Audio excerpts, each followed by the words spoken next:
మిత్రులకు పునఃస్వాగతం.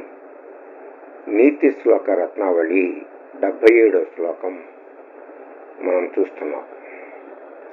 స్థానభ్రష్టా నశోభంతే దంతా కేశా నఖా నరాః ఇతి విజ్ఞాయ మతిమాన్ స్వస్థానం న పరిత్యజేత్.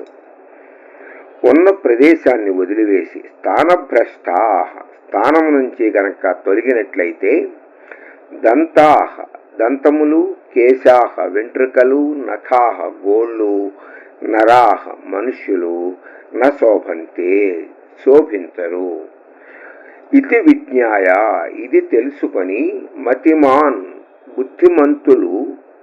బుద్ధిమంతుడైన వాడు స్వస్థానం, తన యొక్క స్థానమును నా పరిత్యజేత్, వదిలిపెట్టకూడదు, విడవకూడదు అని హెచ్చరిస్తున్నాడు.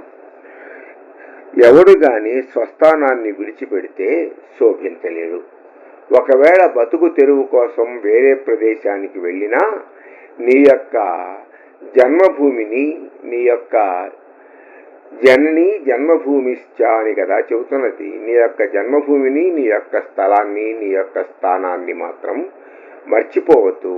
అలా మర్చిపోయినట్లయితే నీకు శోభ ఉండదు, నీకు కాంతికం లభించదు అని చెబుతున్నాడు నీతి శాస్త్రకారుడు.